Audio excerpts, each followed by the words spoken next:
हाय दोस्तों, कैसे हैं आप सब। एक बार फिर से आप लोगों का बहुत बहुत स्वागत है। दोस्तों आज की वीडियो में बात करेंगे कि इंडियन किचन्स में क्या क्या कॉमन प्रॉब्लम्स रहती हैं और उन प्रॉब्लम्स का सॉल्यूशन क्या है, उसके बारे में भी आज की वीडियो में बात करेंगे। तो दोस्तों चलिए आज की वीडियो शुरू करते हैं। तो सबसे पहले हम बात करते हैं प्रॉब्लम नंबर 1 के बारे में, जो कि वाटर और मॉइस्चर को लेकर के। देखिए इंडियन किचन में सबसे खास बात पता है क्या है, इंडियन किचन में एक ट्रेडिशन है, एक फीलिंग है, जिसमें क्या है कि आपकी जो पुरानी जो जनरेशन होती है वो नई पीढ़ी को अपनी जो भी हुनर है, जो भी चीज़ है वो सिखाती है। तो एक कल्चर की तरह के से जो है देखा जाता है। और इसकी अगर हम कंपेयर करें ना वेस्टर्न कल्चर के साथ, तो वेस्टर्न कल्चर में क्या है कि वहाँ पर रॉ फूड लेकर के आते हैं, पैक्ड फूड ज़्यादातर चलता है। तो उसमें क्या है कि आप पैक्ड फूड लेकर के आए, झटपट उसको बना लिया। लेकिन इंडियन कल्चर में ऐसा नहीं है। इंडियंस को हर चीज़ ना जीरो से बना के खाने की आदत है। अब अचार को देख लीजिए, पहले हम अम्बियाँ को तोड़ के लेकर के आएंगे, फिर उसे सुखाएंगे, प्रॉपर उसे धोएंगे। अब धोने के लिए पानी लगेगा, और जब पानी किचन में ज़्यादा होगा तो उसका मॉइस्चर और वाटर से जो है वो प्रॉब्लम तो आएगी। और इसी के साथ साथ ही जब आप कहीं दूर जा रहे हैं तो मम्मियाँ बोलती हैं कि बेटा इतनी दूर जा रहे हो, ये लड्डू पैक करवा करके आप ये लड्डू ले जाओ, ये पराठे ले जाओ। और वो लड्डू भी क्या कि घर में खुद बनाएंगे, वो प्रॉपर उसे घी में करके और सारी चीज़ों का। तो वो सारी चीज़ें आप मेरे से बेहतर जानते हो, जो कि बहुत अच्छा एक कल्चर है। तो अब उसमें क्या है कि देखिए मॉइस्चर और पानी का जो है बहुत ज़्यादा प्रॉब्लम रहता है किचन्स में। फिर एक और एग्जांपल आपको देता हूँ। जैसे इंडियन किचन्स में ना जब तक एक प्रॉपर थाली ना हो ना, उसे हम ये नहीं कहते कि अभी खाना हुआ है। तो अब इसमें क्या है, जो आपकी फुल थाली होती है उसमें कम से कम 3 से 4 तो सब्जियां होती हैं, फिर उसमें आपकी चपाती हो गई, आपके राइस हो गए, और भी कितनी सारी चीज़ें होती हैं एक फुल थाली के अंदर। तो अब वो सारी चीज़ें खाएंगे। अब ये जो सारी जो सब्जियां बनती है, ऑयल उसमें डलता है। अब जब उसको साफ करेंगे, उसकी क्लीनिंग के लिए भी जो है आपको पानी की जरूरत पड़ेगी। तो पानी जो है काफ़ी ज़्यादा जो है इंडियन किचन्स में यूज़ होता है। और फिर जो आपके काउंटर टॉप्स होते हैं ना, अगर उनकी जो जॉइंट्स है, अगर उस पर ग्राउटिंग ठीक तरीके से नहीं होती, तो यही पानी उन जॉइंट्स में जा करके आपके काउंटर टॉप में अंदर जा करके आपके काउंटर टॉप को भी जो है वो अंदर से खराब कर देता है। तो ये जो है काफ़ी प्रॉब्लमेटिक होता है। अब बात आती है कि ये जो प्रॉब्लम है इसके बारे में तो हमने बात कर ली। अब बात करते हैं सॉल्यूशन के बारे में। तो देखिए सॉल्यूशन ये है कि सबसे पहले जो इंडियन किचन्स में जो बास्केट यूज होती है ना, तो अगर वाटर और मॉइस्चर की वजह से जो उसमें जंग लगने का खतरा काफी ज्यादा बढ़ जाता है, तो उसका जो ग्रेड है वो 202 ग्रेड की बजाय 304 ग्रेड की बास्केट आपको अपनी किचन के लिए यूज करनी चाहिए, जिनकी वारंटी जो है वो भी ज्यादा होती है और रस्ट से भी जो है काफी लॉन्ग ड्यूरेबल रहता है। फिर सेकेंड सॉल्यूशन जिसका आपको ध्यान रखना है कि आपकी जो प्लाई है ना, वो प्लाई आपको या तो BWR या फिर BWP, यानी आपकी जो प्लाई है वो बॉइलिंग वाटर प्रूफ होनी चाहिए या फिर बॉइलिंग वाटर रेजिस्टेंस होनी चाहिए। तो इन 2 ही ग्रेड की प्लाई का यूज जो है वो इंडियन किचन्स के लिए मैंडेटरी होना चाहिए और आपको करना चाहिए। और अगर आप डिजाइनर हो तो आपको प्रमोट करना चाहिए। और अगर ऐसा व्यूअर देख रहे हैं जिनकी घर में किचन बन रही है, तो इन्हीं 2 ग्रेड की प्लाई को यूज करना चाहिए। और प्लाई को परचेज करते टाइम पे किन किन चीजों का ध्यान रखना पड़ता है, तो उसके ऊपर भी मैंने एक ऑलरेडी काफी डिटेल्ड वीडियो बना रखी है। अगर आपने नहीं देखी है तो लिंक आपको नीचे डिस्क्रिप्शन बॉक्स में मिल जाएगा। फिर अगले सॉल्यूशन में बात करते हैं आपका जो काउंटर टॉप होता है। आपको ऐसे काउंटर टॉप मटेरियल का यूज करना चाहिए जिसमें जो कि आपका वाटर प्रोन हो, उसमें पानी का कोई भी इतना इंपैक्ट ना पड़े, उसमें से पानी रिस करके आपके कैबिनेट के अंदर ना जाए। और जो आपका काउंटर टॉप होता है ना, वो उसको थोड़ा सा जो है वो आपको ओवरहैंग करते हुए बनाना है। बाई चांस आपके काउंटर टॉप पर पानी भी गिर गया तो पानी जो है वो बिना काउंटर को टच करे वो आपका फ्लोर पे गिर जाए। फिर आपकी जो किचन की जो सिंक होती है, तो सिंक के चारों तरफ जो एक ज्वाइंट आ जाता है, तो ज्वाइंट को फिल करने के लिए आपको उसकी अच्छे तरीके से ग्राउटिंग करनी चाहिए, फिर अच्छे प्रकार के सीलेंट का यूज जो वहां पर करना चाहिए। फिर आपके जो काउंटर्स आ रहे हैं, तो काउंटर्स के बैक साइड पे भी जो है आपको टाइल्स का यूज करना चाहिए। हालांकि वो टाइल दिखती नहीं है, तो हालांकि आप सस्ती टाइल भले ही आप यूज कर सकते हैं, लेकिन काउंटर के पीछे आपको टाइल्स का यूज जरूर करना चाहिए। फिर चाहे वो आपके वॉल के कैबिनेट्स हो या फिर आपके बेस के कैबिनेट हो। और आपकी जो किचन होती है ना, इसको आपको रेगुलर जो है वो मेंटेन रखना चाहिए और प्रॉपर चेकिंग करनी चाहिए कि कहीं से कोई पानी की लीकेज तो नहीं हो रही। अब दोस्तों बात करते हैं सेकंड प्रॉब्लम के बारे में, जो है रस्ट और डस्ट का। और आपको सुनने में लग रहा होगा कि डस्ट कैसी प्रॉब्लम है, ये तो इतना बड़ा कोई प्रॉब्लम, लेकिन दोस्तों आपके जो किचन में जो मटेरियल्स यूज होते हैं ना, तो उसकी जो शाइनिंग है उसको ये खत्म कर देती है। और आपके जो भी फिटिंग्स यूज होते हैं ना, चाहे वो ड्रॉर्स के लिए, चाहे पुल आउट्स हो गए या हिंजीज हो गए, तो उसके ल्यूब जो अंदर जो होता है ल्यूब्रिकेंट उसके होते हैं, तो वहां पर जब जाकर के डस्ट इकट्ठा हो जाती है तो आपकी जो ड्रॉर्स होगी, जो स्मूथनेस है वो भी खत्म हो जाती है, उनकी जो टाइमिंग है, उनकी जो वारंटी होती है और उनका जो एक लाइफ साइकिल होता है वो भी जो है काफ़ी कम हो जाता है। तो आपका जो हार्डवेयर होता है उसका जो मूवमेंट आप स्टार्टिंग में फील करते हैं ना, तो अगर कंटिन्यूअस डस्ट वहाँ पे होती है, फिर डस्ट को आप रिमूव नहीं करते टाइम टू टाइम, तो ये भी जो है प्रॉब्लम क्रिएट कर देती है। और आपकी जो किचन है वो कोस्टल एरिया के आसपास है, यानी आपकी किचन जहाँ पे स्टॉल हो रखी है उसके आसपास समुद्री एरिया है, तो अब वहाँ के जो हवा में आपको सॉल्ट वहाँ पर दिखेगी आसपास, तो अब उस केस में क्या है कि आपकी फिटिंग्स में जो है रस्ट लगने के चांस जो काफ़ी ज़्यादा हो जाते हैं, क्योंकि मॉइस्चर तो रहते साथ में सॉल्ट, तो ये दोनों का कॉम्बिनेशन काफ़ी ज़्यादा खतरनाक है और आपकी जो किचन्स में जो हार्डवेयर होता है उसमें रस्ट जो है वो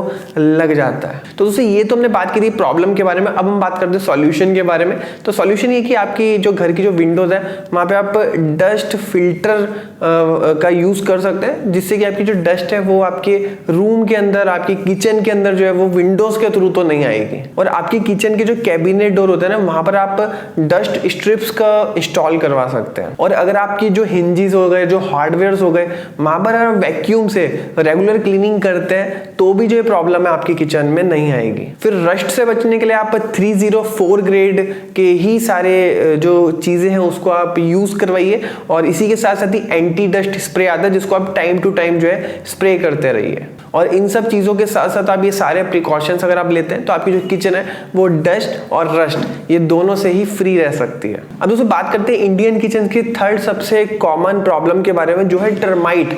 तो टर्माइट जो है एक ऐसी प्रॉब्लम है जो कि दिखती नहीं है, लेकिन जब आपको पता चलता है तो बहुत ही ज़्यादा प्रॉब्लम ऑलरेडी हो चुकी होती है। और जो भी टर्माइट है, जब स्टार्टिंग की जो स्टेज होती है ना, तब हमें जो है वो चीज़ उसकी पता नहीं चलती, और जब हमें पता चलती है तो ऑलरेडी 90% 80% तक डैमेज जो है वो ऑलरेडी हो चुका होता है। और ये जो है आपकी वुडन को और आपकी जो वॉलपेपर्स हो गए उनको, और इसी के साथ साथ ही आपकी जो सीलिंग जो होती है ना, समटाइम्स ये भी देखा कि अगर आपकी जो घर में अगर लकड़ी नहीं है और वहाँ पे टर्माइट है तो वो अल्टरनेट के तौर पे आपकी पीओपी को भी जो है वो खा लेती है। और दोस्तों टर्माइट के ऊपर ऑलरेडी डिटेल वीडियो मैंने बना रखी है, और एक वीडियो जो एक्सपर्ट के साथ भी जो मिलकर के बना रखी है, अगर आपने नहीं देखी है तो लिंक आपको डिस्क्रिप्शन में मिल जाएगा, वहाँ पे जाकर के देख सकते हैं। और टर्माइट्स की एक जो है सबसे खतरनाक चीज़ ये है कि ये जो 24/7 जो है काम करती है, मतलब अगर डैमेज कर रही है तो ऐसा नहीं है कि वो 8 घंटे का रेस्ट लेंगी या 12 घंटे का रेस्ट लेंगी, 24/7 ही जो है वहाँ पर डैमेज को कंटिन्यू रखेंगी। और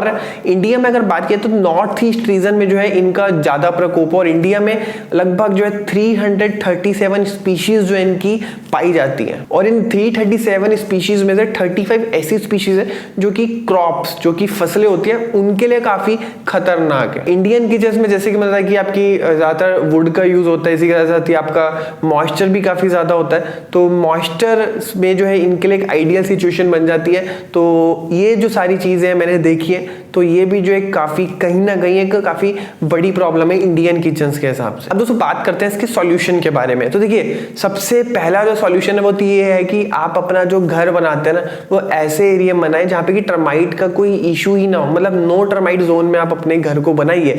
तो ये जो है सबसे पहला प्रिकॉशन है। लेकिन दोस्तों ये जो है हर केस में जो है वो पॉसिबल नहीं है। समटाइम्स आपने लैंड परचेज कर लिया ऐसे एरिया में जो कि टर्माइट एरिया में है, तो अब क्या कर सकते हैं। तो अब सेकंड इसके सॉल्यूशन के बारे में बात करते हैं कि आपकी जो किचन है उसको आप मॉइस्चर और लीक प्रूफ रखिए, और जो आपका जो सरफेस का पोर्शन है, जैसे आपकी मेरे किचन का ये फ्लोर है और ये आपकी वॉल है, तो इसका जो ज्वाइंट है ना, तो ज्वाइंट को आप जो है खास ध्यान रखिए, खास इंस्पेक्शन करिए, और ज्वाइंट को जो है बिल्कुल आप वहाँ पे मॉइस्चर को ना रखिए, और टाइम टू टाइम जो है उस पर स्प्रे करते रहिए। और जो ड्रिलिंग वाली जो टर्माइट का जो उसका ऑप्शन रहता है, जो कि टर्माइट ट्रीटमेंट रहता है, इसको हम पोस्ट ट्रीटमेंट की कैटेगरी में भी रखते हैं, तो वो ट्रीटमेंट भी जो है वहाँ पर जरूर करवाते रहिए टाइम टू टाइम। और थर्ड सॉल्यूशन ये है कि आपका जो टैप्स होते हैं, नल के होते हैं, उस पर अगर कोई लीकेज हो रही है तो उसको आप टाइम से रिपेयर करवा लीजिए। फिर फोर्थ सॉल्यूशन के बारे में बात करते हैं कि अगर आपकी किचन में आपकी टर्माइट नहीं आई है तो भी जो है आप स्ट्रेटेजी ज़रूर बनाइए कि कैसे वो ना आए,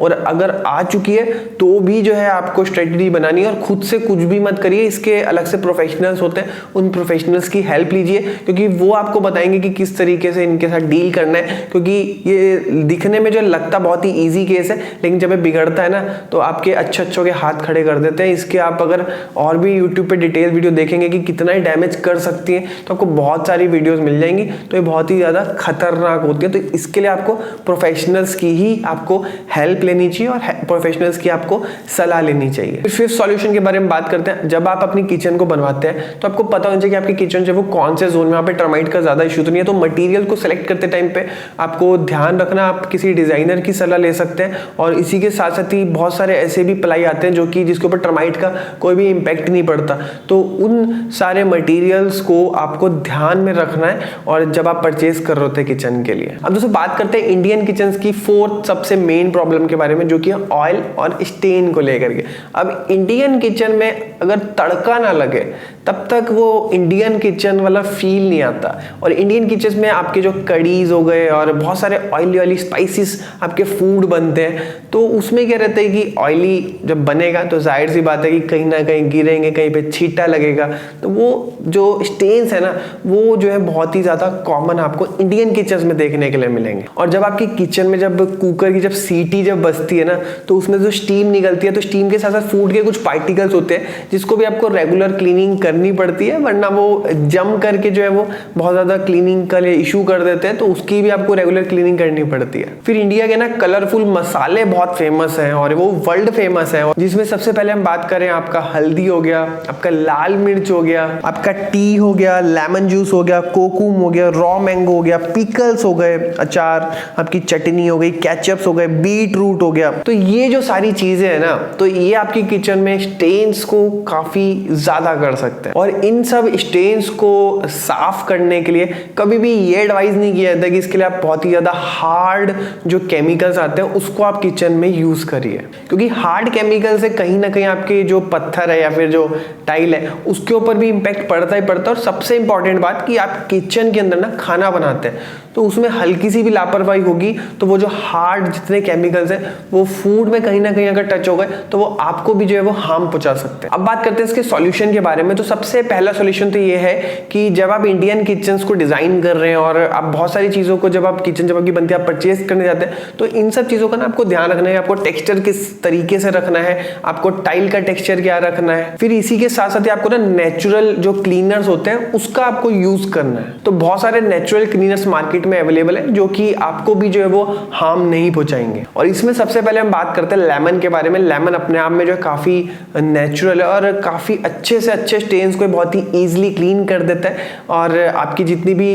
डिशेस होती हैं जिसमें कि ऑयल लगा हुआ होता है तो उसको काफी अच्छे तरीके से रिमूव कर देता है। और बहुत सारे डिटर्जेंट ऐसी ऐड करते हैं कि हमारे डिटर्जेंट में लेमन मिक्स है, तो अब उस केस में क्या है कि आप लेमन को ही डायरेक्ट यूज कर लीजिए। फिर जो क्लीनिंग का जो नेक्स्ट सबसे नेचुरल एजेंट और काफी बढ़िया एजेंट है जिसका नाम है बेकिंग सोडा। और ये जो बहुत ही वर्सेटाइल आपका क्लीनर है और इंडियन किचन में काफी ज्यादा इसका यूज किया जाता है। और बेकिंग सोडा का जो यूज है आप रबर को शाइन करने के लिए, आपका प्लास्टिक के लिए, आपका वुड के लिए, काउंटर टॉप्स के लिए, पैन्स के लिए और अदर जो कुकवेयर होते हैं, आपका फ्लोर्स, ओवन, आपके स्टोव्स हो गए एंड आपके जो कॉफी और जो चाय के जो स्टेन्स होते हैं उसको भी काफी आसानी से क्लीन कर देता है। फिर नेक्स्ट हम बात करते हैं विनेगर के बारे में। तो विनेगर भी जो है काफी अच्छा नेचुरल सोर्स है क्लीन करने के लिए। और जो विनेगर है वो वुडन कैबिनेट्स को काफी आराम से क्लीन कर देता है। और भी किचन के जितने सारे अप्लायंसेस हो गए, स्टील वेसल्स हो गए, तो उनको ये काफी अच्छे से क्लीन कर देता है। तो दोस्तों आज के लिए बस इतना ही। उम्मीद करता हूँ कि वीडियो आपको अच्छी लगी होगी। अच्छी लगी तो इसको लाइक कर सकते हो। और आपको कोई भी क्वेश्चन इस टॉपिक के रिगार्डिंग तो आप नीचे कमेंट बॉक्स में पूछ सकते हैं।